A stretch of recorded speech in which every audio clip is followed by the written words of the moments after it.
Assalamualaikum warahmatullahi wabarakatuh. Perkenalkan, nama saya Intan Salsabila dengan nomor BP 1910531040. Sebelumnya, saya ingin mengucapkan terima kasih kepada Bapak dan teman-teman yang telah memberikan saya kesempatan untuk mempresentasikan materi pada hari ini. Pada kesempatan kali ini, saya akan mencoba untuk menjelaskan materi terkait dengan sistem perencanaan pembangunan nasional di Indonesia, di mana capaian yang diharapkan dari penyampaian materi ini yaitu agar kita mampu menguasai konsep perencanaan, membuat perencanaan kinerja, dan sistem perencanaan apa saja yang berlaku di Indonesia. Baik, terlebih dahulu masuk pada apa itu sistem perencanaan pembangunan nasional. Kita tahu bahwa perencanaan pada dasarnya merupakan suatu cara, teknik, atau metode untuk mencapai tujuan yang diinginkan secara tepat, terarah, dan efisien, sesuai dengan sumber daya yang tersedia.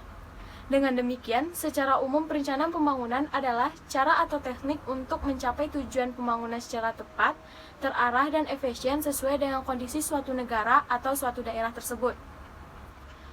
Menurut Undang-Undang Nomor 25 Tahun 2004, Sistem Perencanaan Pembangunan Nasional adalah satu kesatuan tata cara perencanaan pembangunan untuk menghasilkan rencana-rencana pembangunan dalam jangka panjang, menengah, dan tahunan yang dilaksanakan oleh unsur penyelenggara negara dan masyarakat di tingkat pusat ataupun tingkat daerah. Dalam pengertian ini, kita dapat mengetahui bahwa perencanaan itu ada yang memiliki jangka waktu panjang, jangka waktu menengah, dan ada juga yang memiliki jangka waktu tahunan. Tujuan dari perencanaan pembangunan. Tujuan dari rencana pembangunan terbagi atas 5, yaitu yang pertama, mengkoordinasikan pelaku-pelaku pembangunan. Maksudnya yaitu suatu rencana dapat mengatur seluruh kegiatan yang mengarah pada pembangunan tersebut. Yang kedua, mengintegrasikan pembangunan antar daerah, waktu, dan fungsi pemerintah yang berbeda baik di pusat maupun di daerah agar sesuai dan berjalan dengan seharusnya.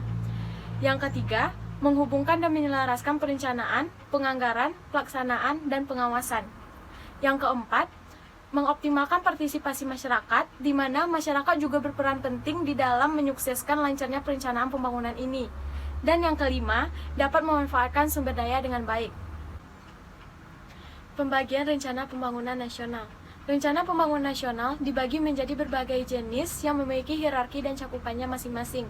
Seperti yang sudah dijelaskan pada pengertian sebelumnya, rencana pembangunan terbagi atas rencana pembangunan jangka panjang dan rencana pembangunan jangka menengah.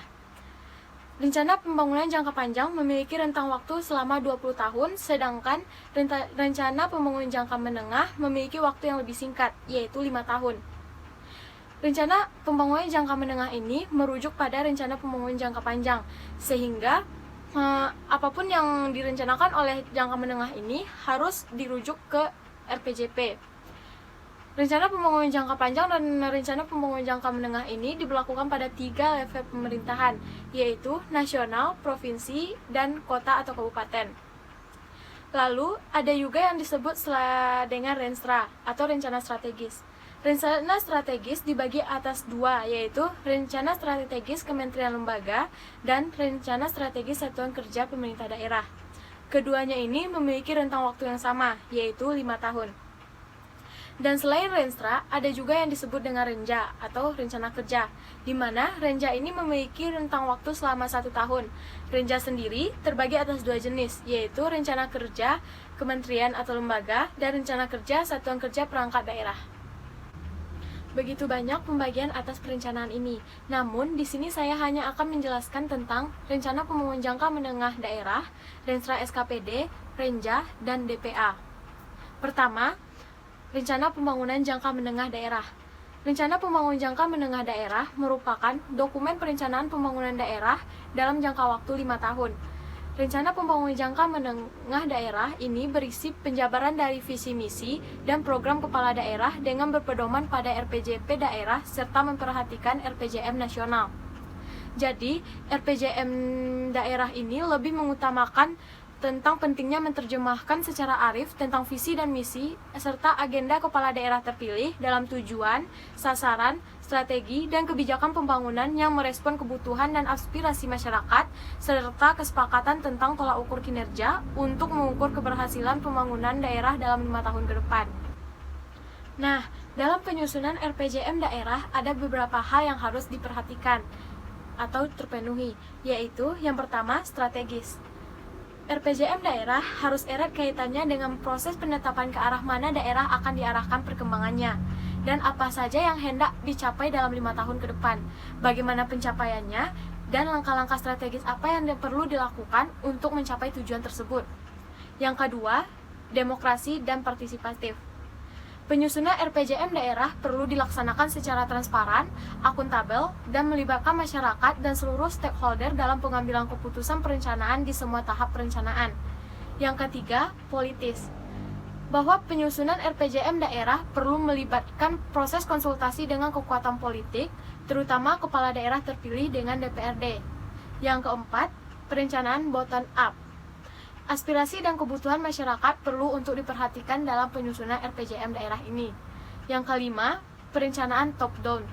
Maksudnya yaitu bahwa proses penyusunan RPJM daerah perlu adanya sinergi dengan rancangan strategis di atasnya, yaitu RPJP daerah dan RPJM nasional.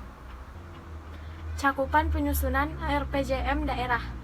Yang pertama, proses identifikasi dan analisis permasalahan-permasalahan aktual pembangunan untuk periode 5 tahun ke depan. Yang kedua, proses identifikasi dan analisis kondisi, potensi sumber daya alam, potensi sumber daya manusia, baik tangible asset maupun intangible asset yang dimiliki oleh pemerintah daerah. Yang kedua, proses formulasi kebijakan indikatif untuk merumuskan arah dan kebijakan pembangunan dan pengelolaan keuangan daerah untuk 5 tahun ke depan. Yang keempat, penyusunan arah kebijakan dan koordinasi pembangunan lintas satuan kerja perangkat daerah untuk 5 tahun ke depan. Dan yang kelima, perumusan program lintas kewilayahan dalam pemerintah daerah termasuk kerangka regulasi dan skema awal pendanaan yang bersifat indikatif untuk 5 tahun mendatang. Sistematika penulisan RPJM daerah. Di dalam penyusunan RPJM daerah terdapat hal-hal yang harus diperhatikan, mulai dari pada bab 1, yaitu pendahuluan. Di dalam pendahuluan ini terdapat latar belakang, dasar hukum penyusunan, hubungan antar dokumen, maksud dan tujuan, serta sistematika penulisannya. Pada bab 2, yaitu berisi tentang gambaran umum kondisi daerah. Pada bab ini akan membahas lebih dalam mengenai aspek geografi dan demografi, aspek kesejahteraan masyarakat, aspek pelayanan umum, dan aspek daya saing daerah. Pada bab 3, itu akan membahas tentang visi misi. Bab 4 akan membahas tentang rencana pembangunan daerah. Bab 5, arah kebijakan keuangan daerah. Bab 6, membahas arah kebijakan umum. Dan bab 7, membahas tentang program-program pembangunan daerah. Dan bab 8 merupakan penutup dari pembahasan-pembahasan sebelumnya. Masuk pada perencanaan kedua, yaitu Rencana Strategis SKPD, atau yang disebut juga dengan Renstra SKPD. Renstra SKPD adalah suatu dokumen yang berorientasi pada hasil yang ingin dicapai dalam kurun waktu 1-5 tahun ke depan, sehubungan dengan tugas dan fungsi SKPD dengan memperhitungkan perkembangan lingkungan strategis yang digunakan untuk melakukan proyeksi kondisi di masa depan. Di dalam Renstra ini digambarkan apa saja tujuan, sasaran, kebijakan, program, atau kegiatan yang merupakan proses berkelanjutan dari pembuatan keputusan, di mana keputusan ini diambil melalui proses pemanfaatan sebanyak mungkin dari pengetahuan antisipatif dan mengorganisasikannya secara sistematis untuk dilaksanakan dan mengukur hasilnya melalui feedback yang sistematis. Proses yang dilalui di dalam penyusunan Renstra SKPD ini yaitu, yang pertama, setiap SKPD wajib melakukan penyusunan Renstra dengan mengacu pada RPJM daerah. Yang kedua, penyusunan Renstra SKPD harus melibatkan stakeholder sesuai dengan tugas dan fungsi SKPD serta berkoordinasi dengan Bapeda atau Bapekap. Yang ketiga, Renstra SKPD ditetapkan melalui peraturan kepala SKPD. Dan yang keempat, dokumen Renstra SKPD yang telah ditetapkan kepala SKPD agar disampaikan kepada badan pemerintah daerah. Tahapan penyusunan. Tahapan penyusunan ini terbagi atas dua, yaitu penyusunan rancangan dan penyempurnaan. Pertama, dalam penyusunan rancangan Renstra SKPD harus membuat substansi utama yang berisi tentang visi misi, tujuan, strategis, kebijakan, dan program yang bersifat indikatif. Indikatif di sini maksudnya yaitu menegaskan aktualitas, kepastian, dan realitas tindakan dari sudut pandang penulis. Adapun sistematika dalam Renstra SKPD yaitu yang pertama ada bab 1 yang berisi tentang pendahuluan. Yang bab 2 berisi tentang gambaran pelayanan SKPD. Bab 3 isu-isu strategis berdasarkan tupoksi. Bab 4 visi misi, tujuan dan sasaran, serta strategis dan kebijakan. Bab 5, rencana program, kegiatan, indikator kinerja kelompok, dan sasaran pendanaan indikatif. Dan bab 6 yaitu indikator kinerja SKPD yang mengacu pada tujuan dan sasaran RPJMD. Langkah selanjutnya setelah penyusunan rancangan yaitu penyempurnaan Renstra SKPD.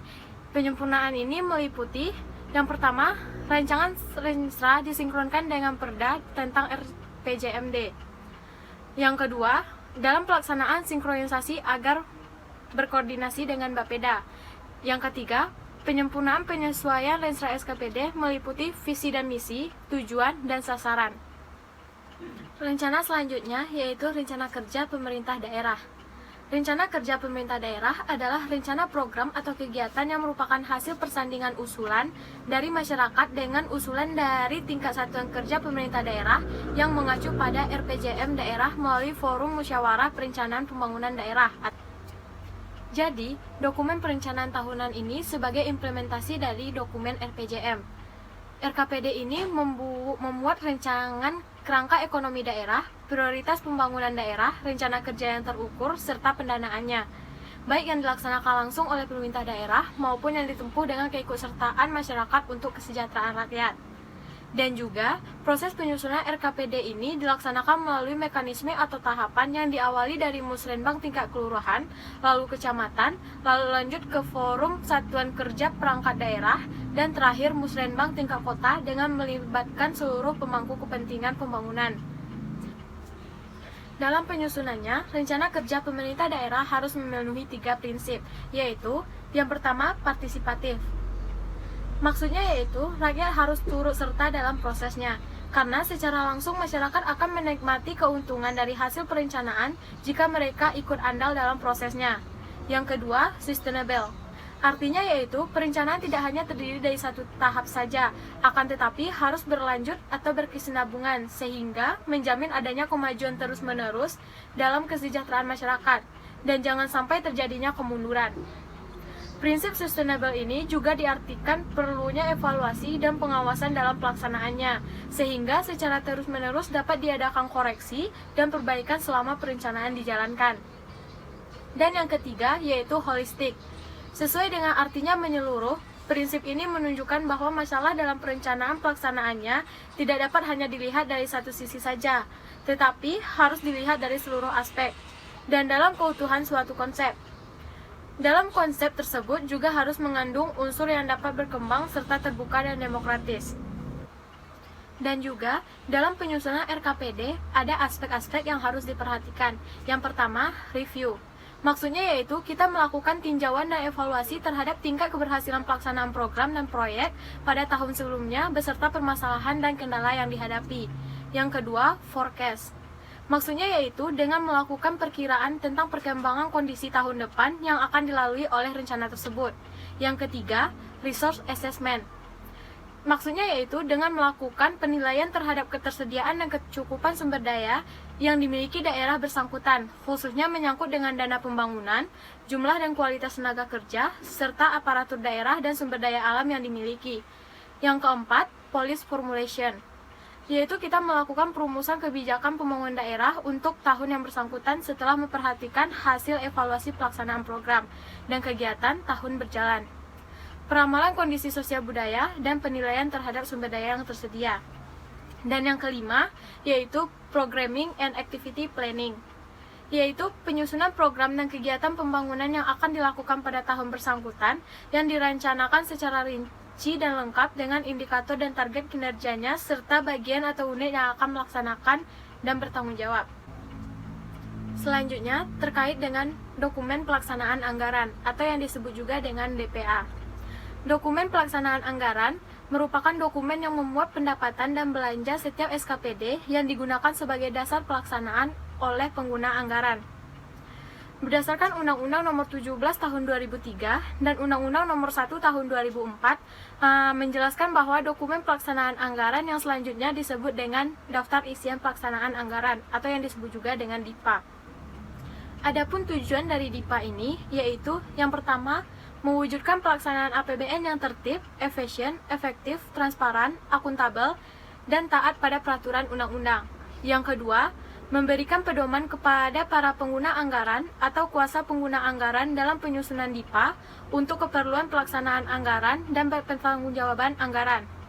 Dan yang ketiga, yaitu memberikan kejelasan tentang proses validasi dalam rangka pengesahan DIPA yang bukan merupakan pengulangan dari penelaan RKAKL yang telah dilakukan oleh Dewan Jenderal Anggaran Kementerian Keuangan. Selain tujuan dari DIPA tersebut, DIPA juga sebagai sarana penuang anggaran terkait dalam 4 strategi pembangunan nasional. Yang pertama, Pro-Grow, yaitu pelaksanaan DIPA merupakan instrumen fiskal guna meningkatkan pertumbuhan melalui belanja pemerintah dan mendorong meningkatnya investasi swasta. Yang kedua, Pro-Job, yaitu menggerakkan sektor real untuk menciptakan lapangan kerja melalui peningkatan belanja modal untuk infrastruktur. Yang ketiga, Pro-Pur, adalah memperbaiki kesejahteraan rakyat melalui program-program jaring pengaman sosial yang berpihak pada rakyat dengan cara menjaga kesinambungan program kesejahteraan rakyat, bantuan operasi sekolah, jaminan kesehatan masyarakat, program keluarga harapan, serta pemberian subsidi tepat sasaran. Dan yang keempat, pro-environment, yaitu pembangunan nasional berkelanjutan yang berwawasan lingkungan. Adapun sistematika dalam petunjuk penyusunan dan pengesahan DIPA, yaitu yang pertama pada bab 1, yang berisi tentang pendahuluan. Pada pendahuluan ini terdapat latar belakang, tujuan, prinsip dan materi pengaturan, informasi penting dalam penyusunan dan pengesahan DIPA, dan sistematika. Pada bab 2, yaitu mengenai tata cara penyusunan DIPA, yang meliputi pengertian umum, pokok-pokok materi DIPA, penyusunan rincian penggunaan anggaran, penarikan dana, perkiraan penerimaan, dan pengisian catatan. Bab 3, yaitu terkait tata cara pengesahan DIPA, meliputi pengesahan DIPA Kementerian Lembaga, pengesahan DIPA Bendahara Umum Negara, DIPA sementara, dan penyampaian DIPA. Pada bab 4, yaitu tata cara penyusunan petunjuk operasional kegiatan atau yang disebut juga dengan POK. Di sini tuh meliputi pengertian POK, fungsi POK, pokok-pokok materi POK, dan pasca pengesahan. Sekian yang dapat saya jelaskan. Maaf jika ada kesalahan dan kekurangan. Semoga dengan adanya penjelasan sebelumnya, saya mengharapkan akan tercapaian tujuan dari pembelajaran materi ini. Terima kasih. Wassalamualaikum warahmatullahi wabarakatuh.